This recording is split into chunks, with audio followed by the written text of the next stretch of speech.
Cuando un hombre rechoncho con barba y con abrigo rojo entra en casa, sabemos que N viene a robar. Va a dejar los regalos de Navidad bajo el árbol.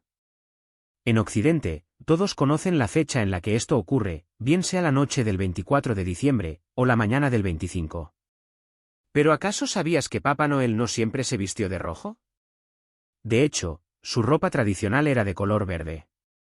Por un lado, su nombre viene de San Nicolás de Mira, mientras que su capa verde era símbolo de fertilidad, naturaleza y alegría invernal en Inglaterra.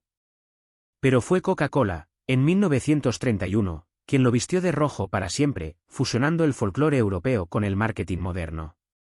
¿Y cómo es que viene el 24 de diciembre? Fue un obispo cristiano de Mira, hoy Turquía, famoso por su generosidad con los pobres y los niños. Aunque San Nicolás tenía su propia fecha, 6 de diciembre, su figura fue trasladada poco a poco al 25 de diciembre, alineándose con la Nochebuena y el nacimiento de Jesús. La Biblia no menciona la fecha exacta del nacimiento de Jesús, pero en el siglo IV la Iglesia fijó el 25 de diciembre como su día. Esa fecha coincidía con antiguas celebraciones paganas como el solsticio de invierno y el culto romano al sol invicto. Así, el nacimiento de Cristo se solapó con el renacer del sol, sustituyendo rituales solares por el símbolo cristiano de la luz que vence a la oscuridad. El árbol de Navidad tiene raíces en antiguos rituales paganos germánicos que celebraban el solsticio con árboles perennes como símbolo de vida eterna. La tradición fue cristianizada en la Edad Media y popularizada en Europa por los luteranos alemanes, hasta convertirse en uno de los iconos centrales de la Navidad moderna. ¿Acaso nunca te has preguntado cómo se celebra la Navidad en el Cono Sur? El origen y el resultado pocas veces resultan tener relación, pero siempre se trata de una mezcla de varias culturas, ritos y costumbres. Gracias a la globalización, los medios y el traspaso rápido de la información han logrado que todo se mezcle con mayor eficacia. Veamos otro ejemplo con la comida. En Japón durante el periodo Muromachi del siglo XIV la aristocracia comenzó a comer pescado crudo con una salsa de soja y wasabi. El nigiri se popularizó durante el periodo Edo en 1820. No obstante, este tipo de comida llegó con los inmigrantes nipones en Estados Unidos y Canadá, donde se sustituyó el atún por aguacate, e incluso se introdujo el queso Filadelfia. Por si fuera poco, la comunidad japonesa de Sao Paulo comenzó a preparar el sushi con mango, fruta típica de la región. Gracias a estas mezclas culinarias, hoy tenemos una gran variedad de piezas de sushi. En culinaria podemos hablar de cocina fusión o hibridación culinaria, pero podemos verlo como una sincretización gastronómica. Y es que la mayoría de comida de nuestro día a día es de un origen insospechado. El doner kebab se propagó por Alemania, los churros son típicos para desayunar en España, el tikka masala es el plato más conocido de Gran Bretaña, mientras que en Francia se enorgullecen de sus croissants. Sin embargo, el kebab viene de Turquía, el origen de los churros en China, el tikka masala procede de India y la medialuna de hojaldre procede de Austria. Al igual que con la comida, nuestros cultos y credos han sufrido esas mezclas. Veamos esta representación de Jesús y Juan Bautista de la Iglesia Evangélica de Corea. O la veneración de dioses africanos a través de santos católicos en Brasil. O el caso más extravagante en la antigüedad, Buda siendo protegido por Hércules en la actual región de Afganistán, antiguo reino grecobactriano. Hoy te invito a analizar los casos más representativos e importantes del sincretismo religioso. Comenzamos.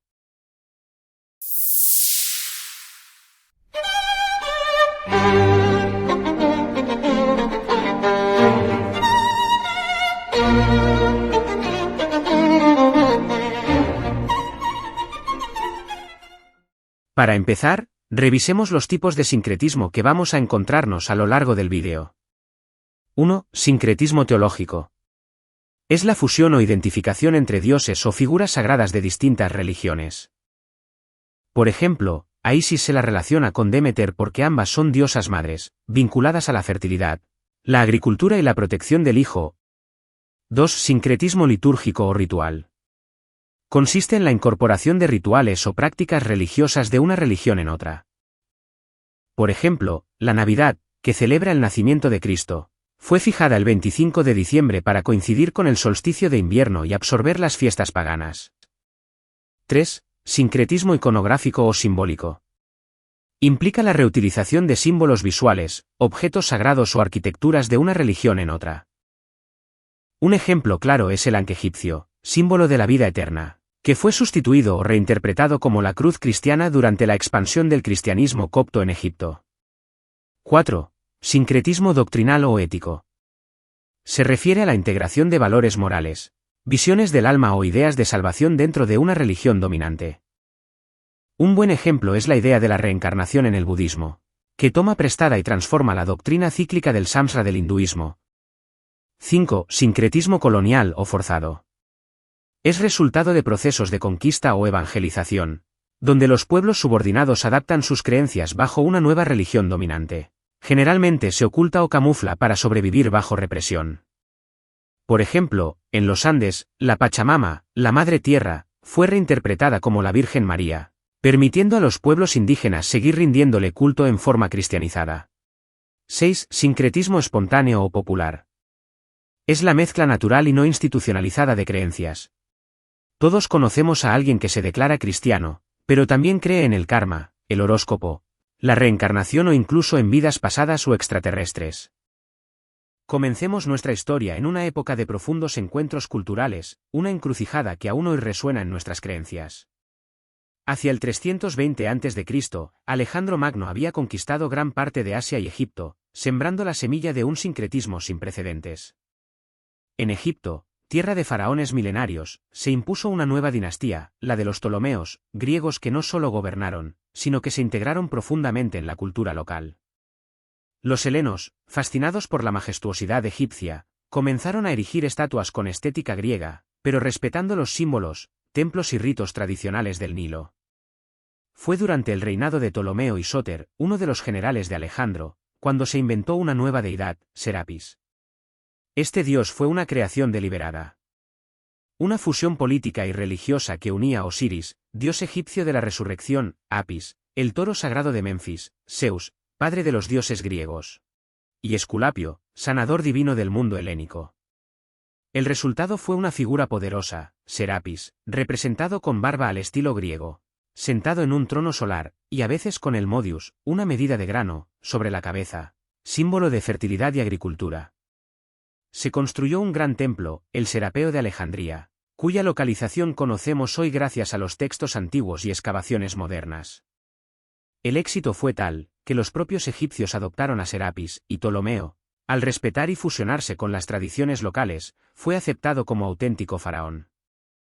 Desde Egipto, la historia continúa con otra figura clave del sincretismo, Isis. Diosa de la magia, Isis fue venerada como madre de la tierra y madre de Dios. Se decía que concibió milagrosamente a su hijo Horus, el salvador del mundo.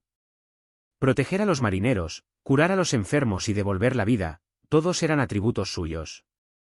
Es común encontrar estatuillas que la muestran amamantando a Horus o llorando la muerte de Osiris. Su imagen y sus milagros se propagaron por todo el Imperio Romano. Isis, como madre protectora, fue una de las deidades más veneradas, tanto en Oriente como en las provincias occidentales. Pero con la llegada de Constantino el Grande, y su conversión al cristianismo en el año 325, el mundo romano entró en una nueva etapa. El culto a Isis no desapareció, simplemente cambió de rostro. La figura de Isis Lactans fue progresivamente absorbida por el cristianismo naciente, dando lugar a una nueva imagen, la de la Virgen María con el niño Jesús. El arte que antes representaba a la diosa egipcia fue reutilizado o reinterpretado. Y así, la Virgo Lactans cristiana se expandió por iglesias, mosaicos y manuscritos, mientras la Virgen Dolorosa, al igual que Isis, lloraba la muerte de su hijo sagrado. Pero no termina aquí el efecto dominó. El culto a la Virgen María también fue impuesto en el Nuevo Mundo, como parte del proceso de evangelización colonial. En 1521, Hernán Cortés conquista junto a los pueblos indígenas aliados el Imperio Mexica, abriendo paso a una profunda transformación religiosa y cultural en todo el territorio mesoamericano. Sin embargo, las antiguas creencias no desaparecieron. Las deidades indígenas tuvieron que ser veneradas en secreto, utilizando la imagen de la Virgen María como máscara simbólica. El ejemplo más claro es el de la Virgen de Guadalupe, que fue rápidamente asimilada por los pueblos originarios porque coincidía con la antigua diosa mexica Tonantzin, la Nuestra Madre, diosa de la fertilidad, la tierra y la protección. Así, bajo la figura aparentemente cristiana de la Virgen de Guadalupe, Persistía el culto ancestral a la Madre Tierra. Sus tradiciones han fusionado el legado precolombino con los credos europeos, dando lugar a expresiones culturales únicas. Un ejemplo emblemático es el Día de los Muertos, una celebración que mantiene viva la antigua festividad mexica dedicada a los difuntos, pero que fue reinterpretada a través del Día de Todos los Santos traído por el catolicismo. Así, entre altares, flores de cempasúchil y calaveras de azúcar, la muerte se celebra como continuidad, no como ruptura. Ahora veamos otro ejemplo de sincretismo forzado, pero en un país mucho más al sur y colonizado por los portugueses, Brasil. Es bien sabido que Brasil es un país predominantemente católico, al menos en apariencia. Pero gran parte de su identidad cultural no podría entenderse sin la profunda aportación africana, traída por los millones de esclavos del África Occidental, especialmente del ámbito yoruba. La samba, la capoeira, e incluso aspectos de su gastronomía y espiritualidad, deben su existencia a estas raíces africanas. De esta fusión forzada, nacieron nuevas religiones con identidad propia, como el candomblé, la mesa blanca o el espiritismo brasileño. Todas con fundamentos en la cosmología yoruba, adaptadas al contexto colonial y católico. Los esclavos tenían prohibido rendir culto a sus ancestros o a los orisás, por lo que utilizaron una estrategia ingeniosa, escondieron a sus dioses detrás de los santos católicos. Cada orixá yoruba encontró un equivalente entre los santos católicos, no por simple parecido, sino por resonancia simbólica y funcional. Oba, orixá guerrera, asociada a los ríos, la fidelidad y el sacrificio, fue identificada con Santa Catalina de Alejandría. Una mártir cristiana que enfrentó al poder imperial y murió defendiendo su fe con valentía. Sangó, dios del trueno, la justicia y el fuego, fue relacionado con San Miguel Arcángel. Figura celeste de autoridad divina, portador de espada, que representa el juicio y el castigo justo. Ogum, señor del hierro, la guerra, la tecnología y el trabajo, se fusionó con San Jorge. El santo guerrero que cabalga contra el dragón, protector de los débiles, símbolo del combate contra el mal. Oxumaré, orixá del arco iris, la dualidad, la serpiente celestial que sube y baja uniendo cielo y tierra. Fue vinculado con San Bartolomé, quien aparece en el arte cristiano cargando su propia piel, símbolo de renovación, transformación y transfiguración. Cada uno de estos emparejamientos no es casual. Fueron construidos para preservar la fe yoruba bajo una estructura impuesta, y aún hoy sobreviven como expresión viva de identidad afrodescendiente en Brasil. Ahora veamos un ejemplo de integración pacífica y armónica. El caso del budismo y el sintoísmo en Japón. El budismo llegó a Japón desde Corea en el siglo VI después de Cristo, traído por emisarios del reino de Baekje. En ese momento, las islas japonesas ya estaban profundamente marcadas por el sintoísmo. Una religión ancestral basada en la veneración de la naturaleza, los espíritus o kami, y los ancestros. El sintoísmo no tiene un libro sagrado ni dogmas cerrados, es una espiritualidad fluida, ligada al entorno, a los ciclos de la vida, a los santuarios y a la identidad japonesa. Cuando el budismo entró, no reemplazó al sintoísmo. Ambas religiones aprendieron a coexistir. Los dioses budistas fueron interpretados como manifestaciones de los kami. Y muchos kami fueron considerados protectores del Dharma. Esta fusión dio lugar al concepto de Onji Suihaku, que sostiene que los budas y bodhisattvas son la verdadera esencia, y los kami sus manifestaciones terrenales. Si te está gustando, ya sabes qué hacer. A continuación, vamos a detenernos en un periodo histórico en el que el sincretismo ofreció a la cultura occidental gran parte de sus cimientos espirituales y simbólicos. Antes de las conquistas de Alejandro Magno, hacia el 350 a.C., decenas de religiones coexistían en el Levante, Oriente Medio, Egipto, el Mediterráneo y la India. Una de las más influyentes era el zoroastrismo, religión oficial del imperio persa aqueménida, la potencia hegemónica del momento. Sin embargo, su influencia pronto sería reemplazada por el helenismo, la cultura que Alejandro expandió junto a sus ejércitos. Pero no fue solo el pensamiento griego el que cruzó fronteras. Alejandro era hijo de Olimpia, gran iniciada en los misterios del orfismo, un culto místico y ascético originado en Tracia, que hablaba de la inmortalidad del alma y de la redención a través del sufrimiento. Por entonces, las religiones babilónicas aún persistían, con deidades como Marduk, Istar o Enlil. En Egipto, los antiguos dioses Amon-Ra, Osiris y Horus ya resonaban incluso en las costas griegas, mientras que en la península arábiga, los nabateos adoraban a Alt, Alusimant, deidades semíticas femeninas vinculadas a la fertilidad y al destino. En Canaán, una tribu disidente rompía con el politeísmo semítico, los yavistas, que proclamaban la existencia de un único Dios, Yahweh. Más al norte, en Siria y a lo largo del Mediterráneo, florecía el culto fenicio con dioses como Baal, Astarte y Melar, propagados por su red comercial. Y en la Arabia Félix, la actual Yemen, predominaban cultos lunares como los de Almaka y Shams, que anticiparían el surgimiento posterior del Islam. En la periferia norte, los escitas, pueblos nómadas y guerreros, mantenían ritos chamánicos, sacrificios animales y cultos ancestrales profundamente ligados a la naturaleza. Y al este, en la India, ya se había desarrollado un cosmos espiritual complejo. Hinduismo, con sus ramas sibaíta, krisnaíta y saktista, además del jainismo, el ajiviquismo y un joven movimiento que comenzaba a expandirse, el budismo. Pero entre todas estas cosmovisiones, una cultura dejaría una marca imborrable. El helenismo. Aquí vemos un mapa aproximado de cómo estaban distribuidas las religiones hacia el siglo III a.C. Todo cambiaría con las conquistas de Alejandro Magno, quien llegó hasta regiones del actual Tayikistán, Afganistán e India. Como discípulo de Aristóteles, Alejandro no solo era un estratega militar, sino también un promotor de la fusión cultural. Su política consistía en casar a sus generales con mujeres locales, promover el intercambio de ideas y fundar ciudades nuevas con estructura helena, como Alejandría. Monedas con su efigie y la de Zeus circularon por todo el imperio. Se erigieron estatuas de estilo griego, y el griego koiné se convirtió en la lengua franca de una civilización híbrida. Su reinado fue breve, pero tras su muerte, el territorio se fragmentó. Aún así, sus generales, los diádocos, continuaron el legado. Seleuco, por ejemplo, fundó la dinastía seleucida, que consolidó la helenización de Asia y el sincretismo religioso entre dioses griegos y orientales. Si analizamos el legado religioso que dejó la helenización, podemos dividirlo en dos vertientes. Por un lado, las religiones inclusivas, abiertas al sincretismo y a la convivencia simbólica. Por otro, las religiones monoteístas exclusivas, que demandaban fidelidad única a su Dios y rechazaban la coexistencia.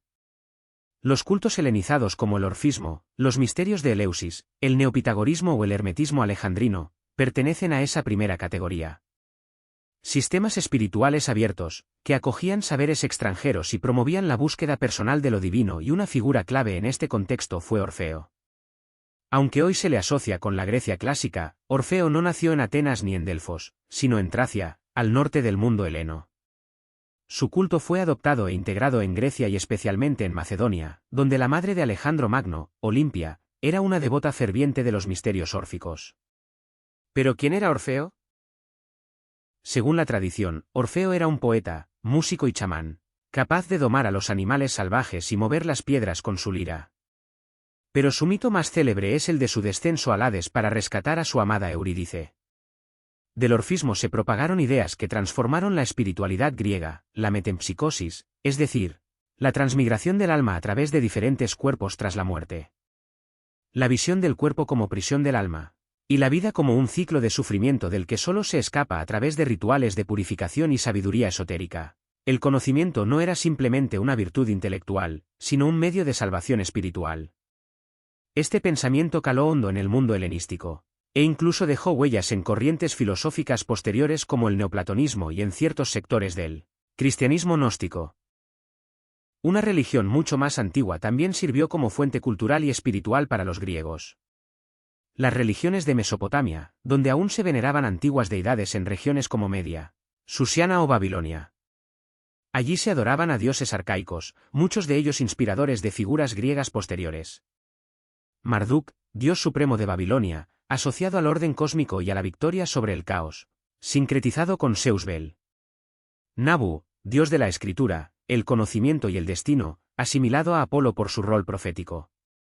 Nergal, señor del inframundo, la peste y la guerra, reinterpretado como un Heracles infernal, de fuerza oscura. Istar, diosa del amor, la fertilidad y la guerra, encarnación del deseo y la furia, sincretizada con Afrodita o Urania, en su aspecto más celeste y poderoso. Pero mientras que los dioses mesopotámicos fueron influidos por los helenos, Los dominadores absorbieron los conocimientos astronómicos de Babilonia, incluyendo el estudio del cielo, los presagios y la relación entre los astros y el destino humano. De allí surge una de las más duraderas herencias, la astrología occidental. Hoy usamos signos como Aries, Tauro o Géminis sin cuestionar su origen. Pero lo cierto es que su raíz se remonta a más de 3000 años, al corazón de Mesopotamia. Los babilonios fueron los primeros en dividir el cielo en 12 partes iguales, cada una representando una constelación distinta. Como podéis ver, la mayoría de signos no han cambiado, a excepción de la traducción de sus nombres del acadio al griego. No obstante, hay unas pocas excepciones. La constelación acadia del arado representa el comienzo de la temporada de labranza en primavera. Con ello querían denotar fuerza, liderazgo y renovación, rasgos que observará Aries en la cultura griega. Y es que la cultura helena terminó por destacar el vellocino de oro por su propia mitología, siendo motivo de uno de los cambios zodiacales. El otro caso es meramente un cambio de perspectiva, ya que a Virgo se la conocía como el signo de la espiga en Babilonia, ya que indica el inicio del ciclo de las lluvias y de la siembra. Los griegos asociaron este zodiaco a Demeter, diosa griega de la agricultura, la cual fue posteriormente sincretizada con la Virgen María. De ahí el cambio. De todos modos, incluso hoy la representación de la Virgen viene con una espiga en la mano, y es que la estrella más brillante de la constelación tiene por nombre Espica, espiga en latín. Y aquí se encuentra otro ejemplo de cómo los griegos heredaron símbolos de culturas anteriores. El signo de Capricornio, ese misterioso ser mitad cabra y mitad pez, no es de origen griego, sino mesopotámico. Los sumerios lo conocían como Surmasu, la cabra pez, símbolo de sabiduría ancestral y supervivencia en tierra y mar. También hemos de destacar la importancia fundamental que los mesopotámicos dieron a los planetas. Para ellos, no eran simples cuerpos celestes, cada uno tenía un impacto directo en los asuntos sociales, políticos, agrícolas y rituales. En cambio, cuando los griegos heredaron este conocimiento, lo reinterpretaron desde una perspectiva más individualista. Los astros pasaron a definir la personalidad, el destino y la ética del individuo, sentando las bases de la astrología occidental. Además, los griegos identificaron a sus propios dioses con las características planetarias de origen babilónico. Veamos algunas equivalencias clave, aunque los nombres que perduraron fueron bautizados por los posteriores romanos. Nabu, dios de la escritura y la sabiduría, Hermes como Mercurio. Istar, diosa del amor y la guerra, Afrodita como Venus. Nergal, dios de la guerra y la pestilencia, Ares como Martes. Marduk, dios supremo de Babilonia, Zeus como Júpiter. Ninurta, dios de la caza y la agricultura, Cronos como Saturno. Sin, dios de la luna, Selene o Artemisa. Chamas, dios del sol y la justicia, Helios o Apolo. Cada planeta era, para los babilonios, un agente activo del cosmos, y su movimiento se registraba meticulosamente en tablillas de arcilla. Gracias a ellos, hoy seguimos usando un sistema de días de la semana basados en estos planetas y sus respectivas deidades. Pero los mesopotámicos legaron mucho más que estrellas y mitos. Ellos desarrollaron el sistema sexagesimal, basado en divisiones de 60, que seguimos usando hoy mismo para dividir el tiempo en horas, minutos y segundos. Medir los ángulos en grados. Establecer el círculo zodiacal en 360 grados. Y todo esto tiene una razón práctica y ancestral. Los sumerios contaban usando las falanges de los dedos, con el pulgar como marcador. Con una sola mano podían contar hasta 12, y con la otra, hasta 5 docenas. Es el momento de hablar de otra gran civilización que cedió ideas fundamentales a la cultura helena. Egipto.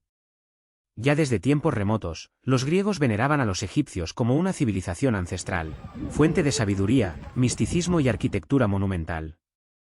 De Egipto provino, con toda probabilidad, la noción de un alma inmortal, que tanto influirá en la filosofía griega y en los misterios órficos. Según su mitología, al morir, cada persona debía comparecer ante un juicio divino, donde su alma era pesada frente a la pluma de Maat, la diosa del orden cósmico y la verdad. Este acto sagrado determinaba su destino, vida eterna o aniquilación. Además, los egipcios ya hablaban de un dios que muere y renace. Osiris, asesinado por su hermano Seth y resucitado por el amor y la magia de Isis. Este mito cíclico de muerte y renacimiento marcará profundamente a las religiones posteriores, incluida la griega, la romana, y más tarde, incluso la cristiana. Y como ya hemos visto, Isis será precursora directa de la figura de la Virgen María, Madre de Dios. Aunque si hay un concepto que realmente influirá en los helenos, ese es el de Maat. Una visión del orden cósmico y moral del universo, que inspirará las ideas griegas de logos, armonía, equilibrio y justicia universal. Por si fuera poco, estos conocimientos fueron absorbidos en los circuitos esotéricos de Alejandría, dando lugar a lo que más tarde conoceremos como gnosticismo. De ese sincretismo surgirá Hermes Trismegisto, el 3 veces grande, figura mítica que fusiona a Tot egipcio con Hermes griego. Él será considerado el gran sabio iniciador de los misterios ocultos, y sus enseñanzas darán forma a textos legendarios como el Corpus Hermeticum o el Kybalión, pilares de la tradición esotérica occidental. Desearía poder continuar con innumerables sincretizaciones más de la época, como la de los fenicios, los nabateos, los hindúes o los budistas, pero por no alargar de más el vídeo, vamos a centrarnos en 2 religiones que resistieron a la sincretización helenística, los yavistas, que conoceremos futuramente como los judíos, y los zoroástricos. Este proceso de adaptación y reinterpretación fue intenso, pero no logró doblegar del todo ni al yavismo ni al zoroastrismo. Los yavistas, herederos de una tradición semítica que había abandonado el politeísmo, mantuvieron una férrea defensa de su monoteísmo y de su aniconismo. Aún así, los griegos se interesaron por su sabiduría, tradujeron la Torá al griego koiné en la famosa versión de los 70, y quedaron fascinados por prácticas como el Sabbat. Filón de Alejandría, en la encrucijada entre judaísmo y filosofía griega, abrió un puente intelectual sin renunciar al núcleo del yavismo. En cuanto al zoroastrismo, resistió también a pesar de los intentos de helenización. Aunque Mitra fue asimilado a Helios y Anaita a Afrodita, la figura central de Ahura Mazda se consolidó como un dios único, supremo y no antropomórfico. El caso de Mitra es especialmente revelador, de dios de los pactos, pasó a ser un protector solar y cósmico, fusionado con símbolos grecorromanos. Esta evolución desembocaría en el culto a Sol Invictus, una figura clave en el sincretismo imperial y en el horizonte simbólico del cristianismo naciente. El sincretismo ha sido, a lo largo de la historia, una poderosa herramienta de adaptación cultural y espiritual. Lejos de borrar identidades, permitió que diferentes creencias se entrelazaran, dando lugar a nuevas formas de comprensión del mundo. En contextos de conquista, migración o intercambio, el sincretismo ofreció una vía de inclusión, integrando elementos ajenos sin perder lo esencial. Así surgieron dioses híbridos, rituales compartidos y filosofías universales, que sirvieron de puente entre civilizaciones. El sincretismo nos enseña que la diversidad no es una amenaza, sino una oportunidad para aprender, para convivir, para ampliar nuestros puntos de vista.